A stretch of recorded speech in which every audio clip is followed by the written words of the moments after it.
Voilà, c'est comme ça que je vois les choses sur ce terrain-là.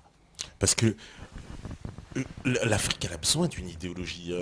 Est-ce que c'est ça, ce que Est-ce que toi... tu penses que l'idéologie n'existe? Vas-y, excuse-moi. Enfin, ce que je voulais demander, c'est que justement, moi, je sais pas, je me place, tu vois, voilà, en œil extérieur.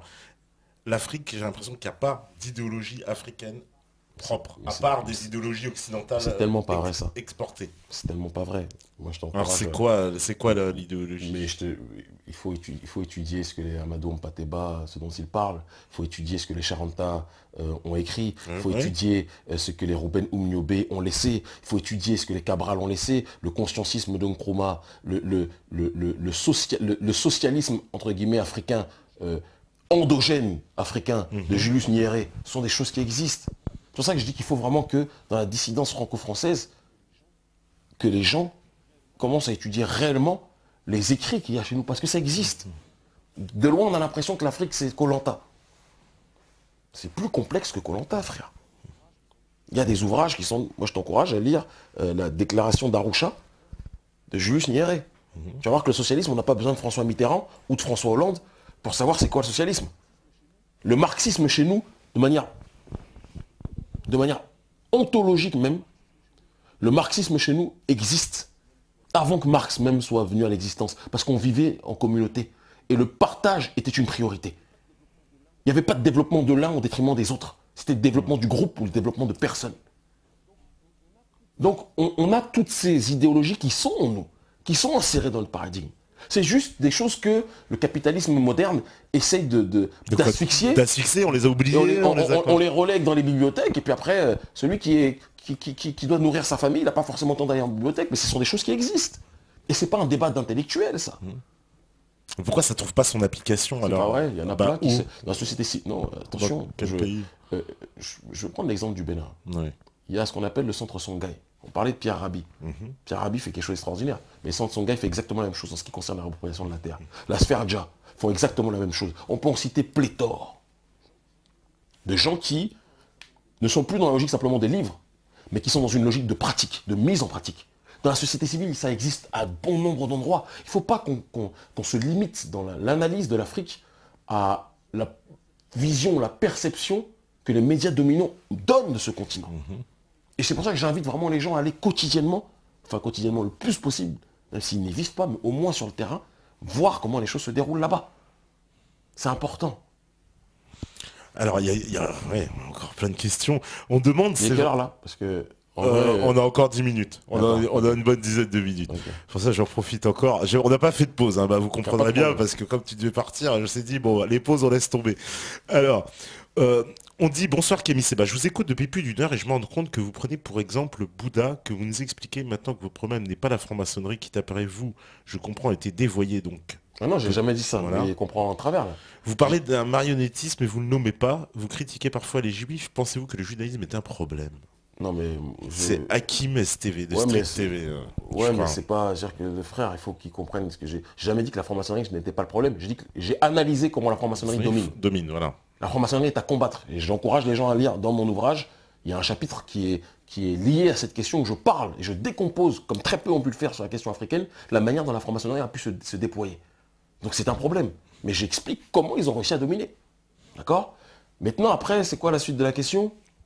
On dit, voilà, vous parlez d'un marionnettisme mais vous ne le nommez pas. Mais le marionnettiste, je le nomme tellement que j'ai été mis en taule plusieurs fois pour ça. C'est ce que j'ai envie de dire. Donc, frère, j'ai envie de te dire, il faut que... C'est pas le moment. Non, renseigne-toi. Parce que je le nomme tout le temps. C'est juste que voilà, à force de le nommer, à la fin, on tombe dans la monotonie. Tout le monde sait de qui je parle. Et le problème, c'est pas le juif. Parce que le judaïsme lui-même, dans ses textes, le judaïsme, c'est pas le Talmud. Le judaïsme, c'est pas le Talmud. Comme l'islam, c'est pas forcément le wahhabisme. Tu vois ce que je veux dire? Comme le christianisme, c'est pas forcément le Ku Klux Klan. Je suis parti d'un parallèle à l'autre, mais ils peuvent tous se revendiquer des livres, mais ils peuvent être aussi des gens, spirituellement parlant, indigents. Tu vois? Maïmonide, le guide des égarés, quand il parle du noir, si c'est ça le judaïsme, je suis contre ça. Mais c'est-à-dire que tous les juifs ne sont pas forcément dans cette démarche-là.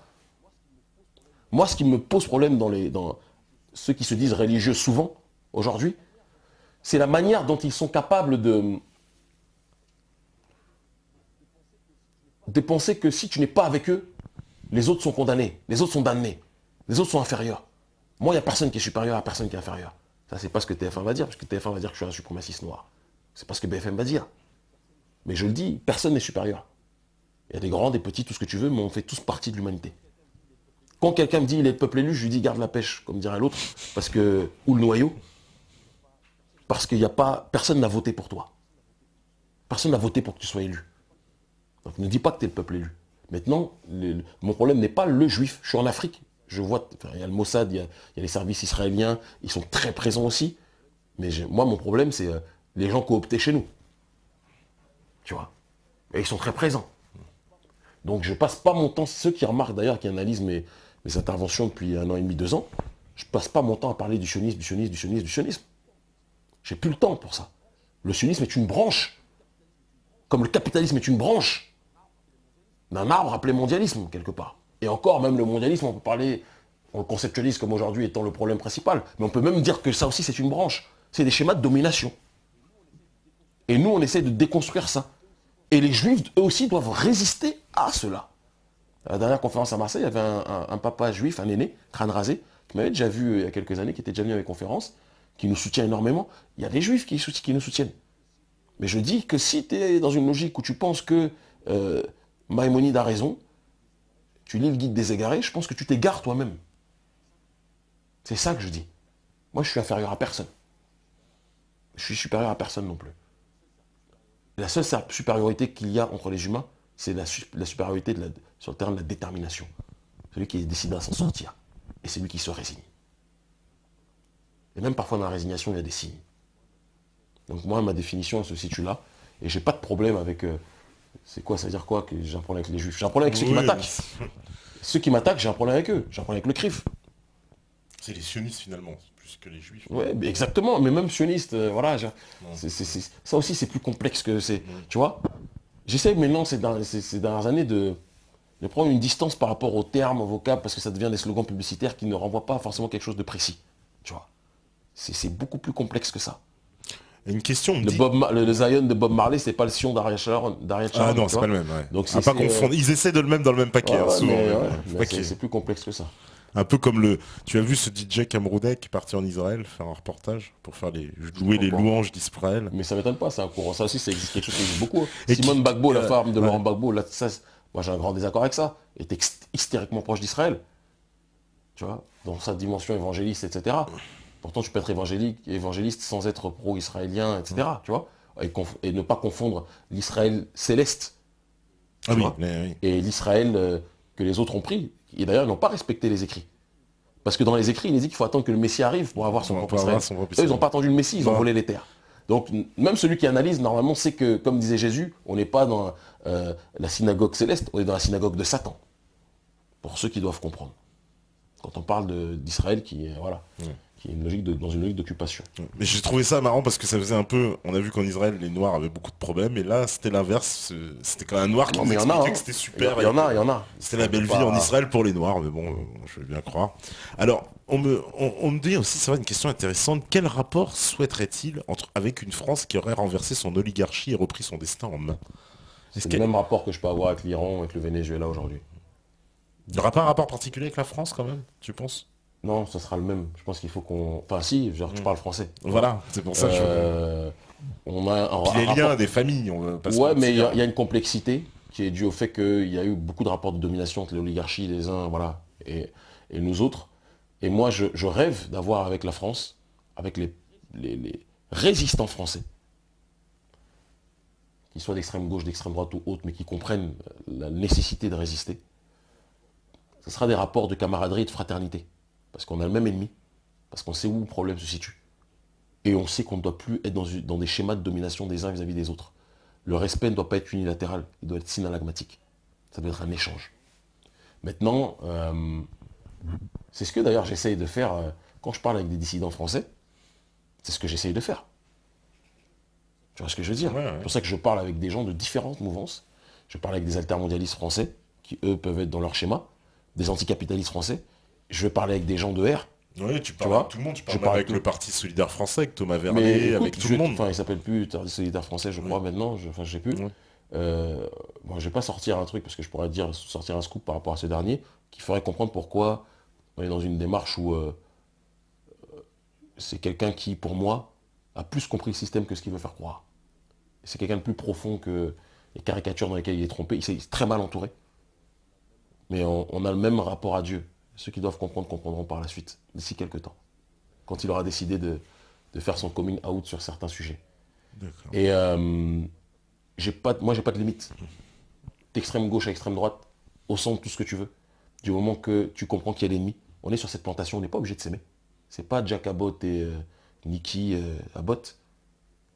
Jack Abbott, ouais, voilà, bref. Et c'est pas les uns et les autres. On n'est pas dans les feux de l'amour. On est dans un pragmatisme. On n'est pas obligé d'être amoureux les uns des autres. Mais de toute façon, on est obligé de s'entendre. Si maintenant tu ne me respectes pas, je ne te calcule pas et puis on passe à autre chose. C'est ce que j'ai dit, c'est ce que je dis globalement à la dissidence. D'ailleurs, ceux qui respectent, on avance, ceux qui ne respectent pas, on n'avance pas. Mais de toute façon, moi, je suis dans une démarche de me dire, tu sais quoi, c'est nécessaire aujourd'hui que plus que jamais, j'avance dans le schéma comme je l'ai toujours fait, qui est le mien, le sérail panafricain. Et je donne la main quand je vais... j'ai plus le temps avec les histoires de dissidence franco-française. Je voyage en Iran, je vais avec les Vénézuéliens, je vais avec l'année prochaine, il y aura les Russes certainement, et autres. On se donne la main. Pourtant, je sais très bien qu'en Russie, la négrophobie, elle est énorme. Oui, ils n'ont pas des noirs, mais il n'y a pas de problème. C'est qu'à ne pas aimer les noirs. Juste, on collabore sur ce qui peut faire en sorte qu'on avance. Les Iraniens, ce ne sont pas non plus des négrophiles. Il n'y a pas de négrophiles. Et comme dirait Fanon, je me méfie autant des négrophiles que des négrophobes. Tu vois, respecte les gens pour ce qu'ils sont et pas parce qu'ils sont nègres ou autres. C'est aussi une nuance. Je donne la main à ceux auxquels je dois donner la main. Ceux qui sont dans la même barque que nous, qui sont traités comme des nègres par le nouvel ordre mondial aujourd'hui, par les tenants du nouvel ordre mondial, on avance et on essaye de construire. C'est comme ça qu'on s'en sortira. Mais c'est quoi, tu crois qu'il nous faudrait quoi? Il faudrait un Chavez en Afrique, un mec qui arrive qui... Il y a déjà eu un Chavez en Afrique, c'était Sankara. C'était Sankara un peu, voilà. Lumumba, qui est un Chavez pour moi, voilà. Et il y a eu Oumniobé, il y a eu Cabral. Un Chavez qui arrive à se maintenir, on va dire. Un Chavez, c'est pas maintenu, il est mort du cancer. C'est pas un cancer qui est sorti de son cœur, hein, tu vois, de son corps. Donc, je te taquine comme ça. Mais, non, moi, je crois pas à l'histoire des hommes providentiels. Ouais. Et je dis d'ailleurs toujours, même à ceux qui nous considèrent comme nombreux sympathisants qui parfois disent des choses exagérées sur nous, je dis toujours à mon équipe, à mon staff, bloque quand ça va trop loin, même dans l'adoration ou autre. Parce que l'homme providentiel, on a vu que ça ne marche pas. C'est pas ça le système. C'est pas ça qui doit être la réalité. Et c'est ce que je disais à Marseille, c'est ce que je dis à Bruxelles et partout ailleurs, même à Paris, ou à Dakar, ou à Cotonou ou autre. Je dis toujours, le peuple doit être le messie de sa propre destinée. Arrêtez d'attendre un messie qui tombe du ciel. Il faut que chaque individu prenne ses responsabilités. On est une équipe. On n'est pas 11, on est des milliards. Donc agissons en tant qu'équipe. Et le latéral gauche comme le latéral droit. Le latéral pas à la Sagnole, mais comprenne qui pourra. Mais le libéraux, le milieu défensif, le milieu offensif. Chacun doit jouer son rôle. Moi, je refuse d'être, je dis toujours, ça déplaît, beaucoup de frères me disent souvent, arrête de dire t'es pas le leader, t'as des dizaines de milliers de gens qui te suivent, etc. Tu peux pas dire t'es pas le leader. Non, je suis le leader que de moi-même. Je suis chef de ma famille. C'est déjà une responsabilité. Ouais, tu refuses l'idolâtrie. Ça sert à rien. Ouais. Je sais que certains, beaucoup dans la dite dissidence, se confortent dans ça. C'est pas ma démarche. En Afrique, on risque de te voir comme un leader. Non, mais arrive, on va te voir. Je ne vais pas te mentir que c'est déjà le cas, voilà, j'imagine. C'est déjà le cas, je t'encourage juste à avoir ces études, tu verras, mais Mm. ça ne règle aucun problème d'être dans cette démarche-là. C'est pour ça les gens, je te dis, cette mode-là maintenant, j'étais traumatisé ces dernières années, quand j'ai vu le basculement et l'augmentation de notre audience, on est passé rapidement de quelques milliers de gens qui nous suivaient à des dizaines de milliers qui commençaient, j'ai vu concrètement, de manière palpable, les choses se manifester. Et je refuse les gens qui vont dans la rue, Kémy, c'est ridicule. Quand je dis ça, c'est pas dire que je n'aime pas ceux qui le font. C'est mes frères et sœurs. De couleur ou de douleur, je le dirai jamais assez. Mais c'est à la fin du bal qu'on paye les musiciens. Et on n'a rien gagné là. On est en train de construire. Donc qu'on revienne tous à cette logique où on s'écoute, on se parle. Le clochard dans la rue, il peut te donner des enseignements. Le fou, celui que tu dis fou, à l'hôpital psychiatrique, il peut te donner des enseignements. Tu vois. Donc c'est ce à quoi on doit réfléchir. Alors, je vois un petit peu les dernières questions. Je vois un mec, un troll qui me dit en dehors de la dialectique, c'est quoi le projet précis? Je t'encourage à te renseigner en Afrique. Ouais, mais c'est même pas ta TV, c'est un troll. Ouais, mais moi j'aime bien détroller les trolls. Et je lui dis juste, je l'encourage à voir concrètement ce que je fais, qu'ils viennent avec moi une semaine, voir sur le continent africain en termes de développement par rapport aux enfants. Que ce soit par rapport à la logique de la réappropriation de la terre, que ce soit par rapport à mes liens au Bénin avec la sphère Dja et autres, ou le développement d'éco-villages, ce qu'on est en train de faire. Qu'ils viennent un peu voir ce qu'on fait sur le terrain. Les gens partent dans leur confort avec leur bucket KFC et viennent me raconter en dehors de la dialectique c'est quoi le projet précis. Qu'ils viennent regarder. Parce que les gens, je crois, le clavier ça donne des forces des fois. Mais le réel, ça fait perdre du poids. Tu vois. Donc je l'encourage à venir voir. C'est pas mal, je ressentirai celui-là. Alors, je comprends pas les levées de boucliers pour les Blancs en Afrique aux Antilles. C'est quoi la peur d'un retour de flamme? Les Noirs ont raison de se retourner contre les Blancs. Je comprends pas pourquoi il me dit ça. Je comprends. Le lever de bouclier pour les Blancs en Afrique. Ah bon? Non, tu t'es pas opposé. Tu as dit que les Blancs vivent entre eux, c'est tout. Écoute, les Blancs vivent entre eux. À Sali, ils prennent des petites, souvent de 17 ans, quand ils sont en 60. Mais ça, c'est théorie sexuelle, c'est économique, c'est pas racial. Même si ça revêt une connotation raciale. Il y a des Blancs qui se donnent, j'en connais, pour contribuer au développement aussi du continent. Il faut le dire. Il ne faut pas non plus être... La seule chose que je dis, c'est que je refuserai toujours que le Blanc donne le tempo dans la manière dont l'Africain doit se comporter. Ceux qui veulent nous soutenir le peuvent. Mais ils ne vont pas conduire la voiture. Ça, c'est clair et net. Ça, c'est clair et net. L'Africain au XXIe siècle, ça ne sera pas ça son projet. Et si ça peut l'être dans certains endroits, ça ne sera pas dans la globalité. Non mais le Blanc, il est un peu trop conduit aussi. Il est temps qu'il laisse la place de chauffeur, j'ai envie de dire. On ne lui laissera pas le choix. Ouais. Oui, parce qu'il va falloir le braquer. Et paiera le ticket. Parce que quand même, dans le bus. Il y a un fond, et ça je sais que toi, tu vas être d'accord avec ça, mais cette fameuse liberté africaine, cette fameuse indépendance africaine, une indépendance viciée. Elle s'obtiendra que par la force. Bien sûr, mais après la force c'est un processus. Oui, voilà. Et la force c'est un processus. La force, c'est comme un arbre avec plusieurs branches, tu vois. Il faut que différents secteurs d'activité soient opérationnels. Si c'est que la force physique, on l'a vu les révoltes, ça ne résout rien. Ça résout rien. Tu vois. Si c'est que la force idéologique et qu'il n'y a que des idéologues de salon mais qui ne mêlent pas le terrain à la théorie, ça ne résoudra rien non plus. Donc ça doit être une synthèse de toutes les branches, tu vois. Et pour vivre dans la société civile au quotidien, en Afrique, je peux te dire que c'est en train de prendre forme tout ça. Et c'est pour ça que les ONG mondialistes viennent comme jamais auparavant. Elles n'ont jamais été aussi présentes qu'actuellement sur le continent africain. C'est pas un hasard. Tu vois. C'est pour contrer, toi, tu parce qu'elles savent, mais bien sûr, et il y a un rapport prospectif dont je parle dans Black Nihilisme, et qui a été repris par Jeune Afrique aussi, où il y a une note des services français qui parle de l'inquiétude qu'ils ont. Je reviens toujours. Et ce que les services français disent, les services américains le disent aussi, cette inquiétude qu'ils ont de voir les Africains reprendre leur propre destinée, se réapproprier leur propre patrimoine, politique, culturel et autres, monter des sentiments patriotiques ou de fierté continentale. C'est une inquiétude qu'ils ont. Et envoyer les ONG pour nous remplir le ventre. On dit, il y a un slogan qui dit nègre, ventre plein, nègre content. C'est un slogan qui nous ont, et malheureusement qui marche dans beaucoup de cas. C'est un slogan qu'ils ont propagé qui marche dans beaucoup de cas. Mais aujourd'hui, il y a des gens qui sont prêts à jeûner. Qui sont plus dans la logique du ventre plein, nègre content. Il y en a qui sont prêts à jeûner, j'en connais beaucoup. J'en connais énormément. Énormément. Et ça va continuer. C'est une bonne nouveauté. Hein.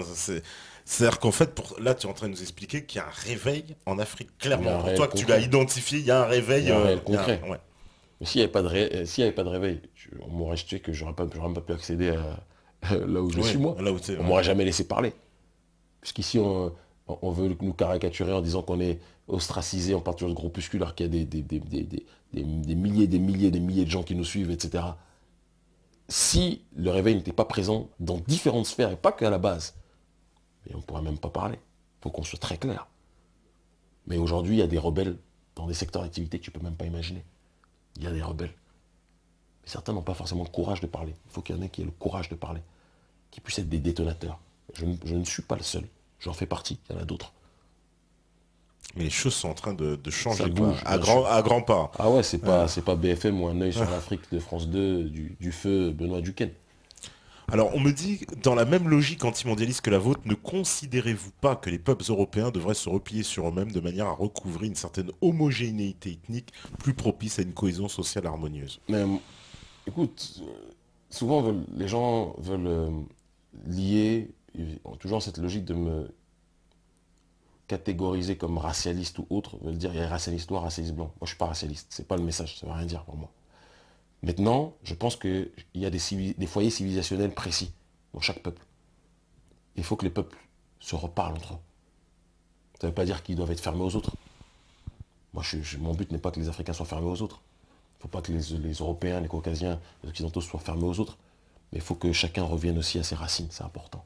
Bien sûr, moi je peux comprendre ça.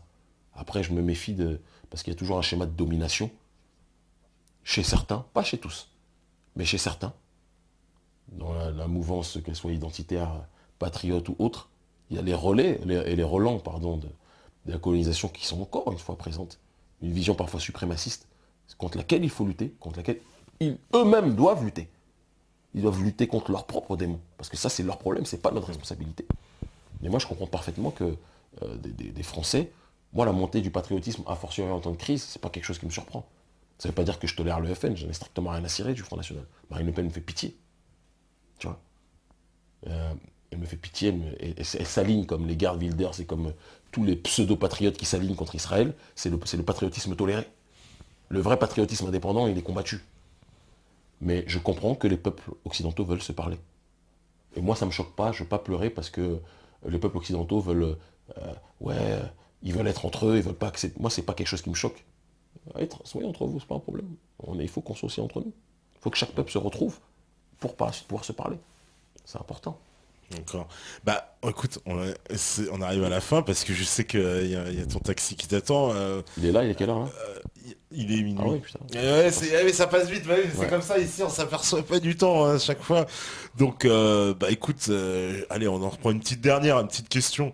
Est-ce que le panafricanisme est-il compatible avec les fondements de l'islam? Ah bah tiens, ça c'est une bonne question. Alors je vais être très... Attends. Est-ce que le panafricanisme est compatible avec les fondements de l'islam? Alors qu'on parle clairement, moi là je parle politique. Les gens parlent de religion. La religion, ça concerne, en ce qui me concerne, la sphère privée. D'accord? Je ne fais pas partie des gens qui parlent de... Parce que les gens qui parlent de religion, après après ils font des trucs de dingue. Dans le privé, il faut se méfier. Moi, mon projet, il est politique. Tu as vu, il y a Itar et Ramadan. J'ai pas aimé d'ailleurs le procédé. Il y a une femme qui est partie parler sur lui, etc. Oui, voilà, oui, etc. Après, tu apprends que c'est pas halal, tout ça, comme dirait l'autre, c'est pas halal, c'est caramel. Hein, on va dire ça aussi. Tu vois, je me méfie des gens qui parlent religion. Moi, je parle du panafricanisme. Et sous l'égide du panafricanisme, il y a des chrétiens, il y a des musulmans, il y a des rastas, il y a des athées. Moi, je parle de traditionnalisme parce qu'à travers le pérennialisme, pour ceux qui doivent comprendre, ce que disait René Guénon aussi, on arrive à toucher la sève du problème et la sève de la solution. Et quand on sait quel a été l'itinéraire de René Guénon, ça devrait donner une réponse à la question du monsieur, quand il voit que j'utilise justement ce paradigme-là. Donc voilà. Ok, bah écoute Kémy, merci, merci d'être venu ici. C'est moi qui te remercie. Ça fait longtemps, voilà, la première fois tu devais venir en fait le jour où effectivement tu t'es fait interpeller. Ah ouais, c'était ce jour-là? Ah oui, c'était l'émission, elle était le lendemain je crois. C'est ça. Ils en ont décidé autrement, mais comme on dit, l'homme fait ses plans, mais Dieu est le meilleur des planificateurs, tu vois, comme le disent les livres. Et c'est un recul qui nous a permis de mieux sauter. L'incarcération m'a absolument pas abîmé. Je le dis, il faut qu'ils sachent. Hein. On a 400 ans de marque sur le dos, entre guillemets. C'est pas 2 mois de prison qui vont nous fatiguer. Enfin, ça fait plus que 2 mois avec toutes les peines que j'ai eues. Et on continue à avancer. Et je veux vraiment que les gens, quelle que soit leur couleur de peau, comprennent que personne ne va leur donner la liberté. Il faut que chacun puisse être capable de la conquérir. Et pour cela, il faut être capable de reconquérir sa propre terre, son propre univers, son propre paradigme, ses propres valeurs. Ça ne veut pas dire revenir à l'époque de Mathusalem, mais revenir à une époque, à une étape où nous sommes dans notre monde réel, où nous avons nos propres traditions, nos propres valeurs. Et les traditions se rejoignent dans une tradition, une supra-tradition, qui est la tradition primordiale. C'est important que les gens cogitent dessus parce que c'est la seule façon de résister au mondialisme. Et je passe la paix, si vous le permettez, à des artistes. On y va. Parce qu'il y a beaucoup de gens qui aiment critiquer le hip-hop. C'est devenu, j'ai l'impression, beaucoup de névrosés sont ce délire-là aujourd'hui. Ça me fait sourire. Et ouais, un tel est satanique, un tel l'est pas, etc. Il y a des frères qui, officieusement, qui n'ont pas toujours le courage publiquement. J'aurais passé la paix à des gens comme Green Money, Joke, Mystique, qui est un frère que j'aime profondément, qui nous a remis ses 2 disques d'or. Il nous dit revendez-les pour contribuer à votre lutte. Mystique Amente, je l'aime tellement ce frère. J'aurais passé la paix à Medine, qui même s'il a été diabolisé parce qu'il est venu, les vrais savent ce qu'il en est. Bah, il a dit qu'il te soutenait, je crois bien. Ouais, il a dit dans un morceau. Ouais, ouais. Il y en a d'autres qui ont cru qu'ils étaient soutenus aussi dans ce même morceau, alors qu'il ne les soutient pas d'ailleurs. Il faudrait interviewer Medine dessus. Parce qu'il décrypte. Il faut voir Rap Genius, il décrypte bien. Et un certain nombre d'autres rappeurs qui m'ont demandé explicitement, eux, de ne pas les citer, parce qu'ils vont avoir des ennuis.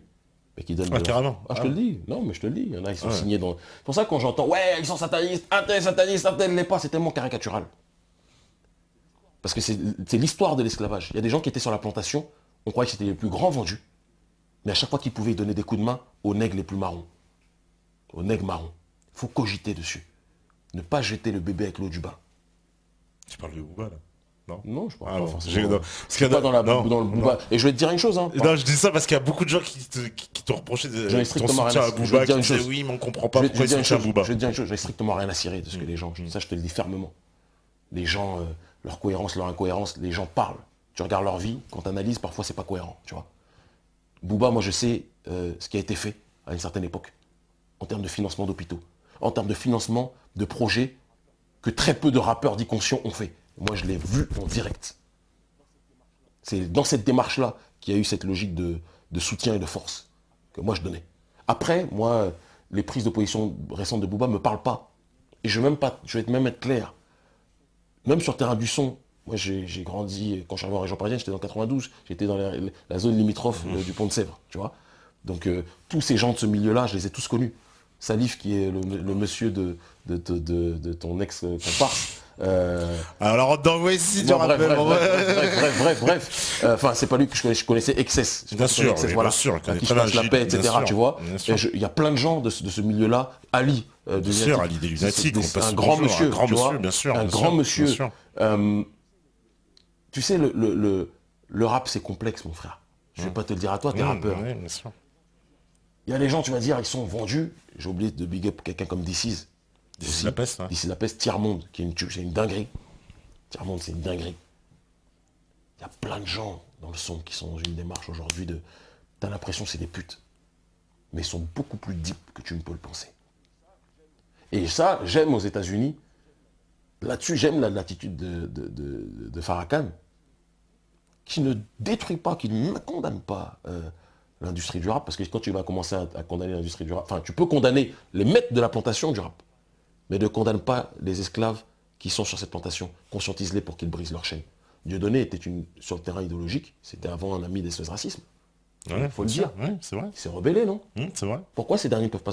Il y a un mec qui s'appelle Jay Electronica aux États-Unis. Tu connais Jay Electronica? Non. Toi qui es dans le hip-hop, tu devrais connaître. C'est aujourd'hui le phénomène du rap. Il fait trembler toute l'industrie du disque. C'est l'ex de Erykah Badu. Il est signé chez Rockefeller Nation de Jay-Z. Il est membre de la Nation of Islam.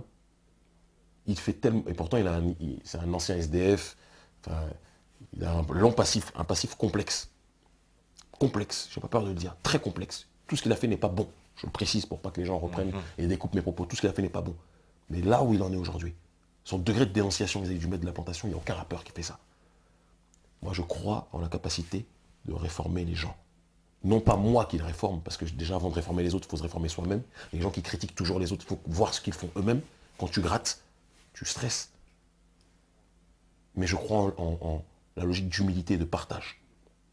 Tous les frères que je viens de te citer, quand tu parles avec certains, il m'arrive de parler longuement avec eux. Je passe la paix d'ailleurs à Rockin' Squat, que j'ai vu récemment. Ouais. Enfin, on n'a pas besoin de s'étendre dessus. Et quand tu parles longuement avec eux, tu te rends compte que les gens sont d'une profondeur. Certains. Et ceux qui ne le sont pas, ne seront peut-être demain. peut-être qu'il y a des Dieudonné, même si je suis pas d'accord avec tout avec Dieudo, c'est mon frangin, mais peut-être qu'il y a des Dieudonné en puissance dans ce milieu-là.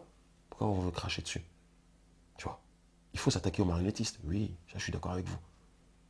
Et je l'ai fait, hein. Je l'ai fait bien longtemps avant que ce soit un truc qui soit, entre guillemets, à la mode dans la micro-dissidence franco-française. Mais moi, je suis la stratégie de donner la main à tous ces artistes-là. Bah écoute... Et tu serais surpris de savoir la force que c'est... Voilà, tu vois. On leur donne la force, ils nous en donnent aussi. Je parle pas de financièrement, parce que je vois les gens... Non, non, on a compris que voilà. c'est... Il y a quelque chose qui se passe. Et ça reste des frangins. Moi, j'ai pas de problème à le dire. Ok. Après, oui, pornographie, tu vois dans les clips, ouais, décadence, tout ça. Ça me fait rire, parce que des fois, il y a des gens, ils tiennent ces propos-là.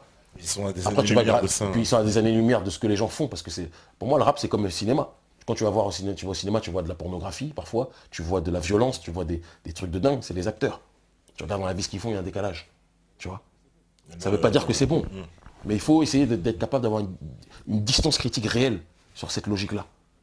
Déconstruire pour mieux construire. Et il y en a qui font des trucs tellement extraordinaires. Et ceux qui critiquent parfois, tu grattes leur vie, ils font des trucs sales, frère.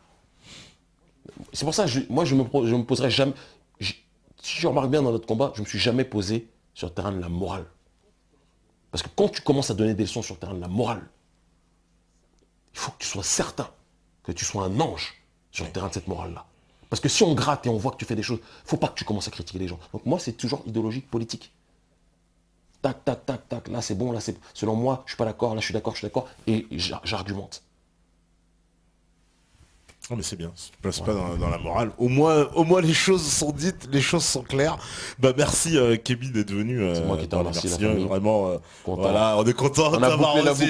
Franchement, voilà, y a pas de problème. Franchement, super émission et voilà, super content de t'avoir reçu ici. Donc j'ai une conférence normalement à Lyon la semaine prochaine. Tout sera annoncé sur ma page Facebook soutenant Kémy Séba. Okay. Et on devait partir aux Antilles. Je sais qu'il y a énormément de gens qui nous écrivent là-bas. Le problème que j'ai par rapport aux Antilles, il est simple. Les organisateurs ne peuvent prendre en charge qu'un seul billet. Moi, je pars toujours avec mon équipe, au moins avec 4-5 personnes. Si on ne peut pas prendre en charge tout, je préfère ajourner et qu'on reparte ultérieurement. Je pars avec mon staff. C'est quelque chose qui est important pour moi.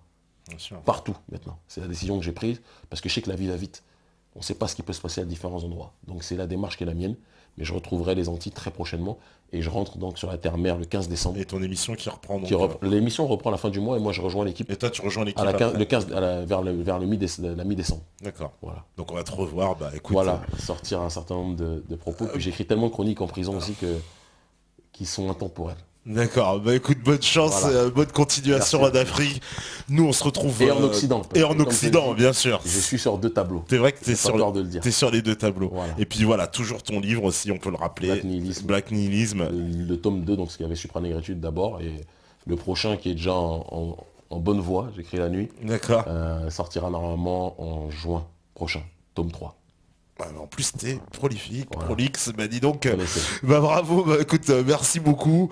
Demain on se retrouve pareil, libre antenne, grosse dédicace évidemment à la régie, à Steph, à DJ Premier, à Flo, à tout le monde, Kamel, tous ceux qui étaient dans la régie. Une pensée à ma maman qui regarde l'émission ce soir. D'accord, bah oui. Qui est devenue, voilà, je vais pas rentrer dans trop de détails, mais qui est devenue sur bon nombre de sujets notre plus grande fan, ça me touche beaucoup.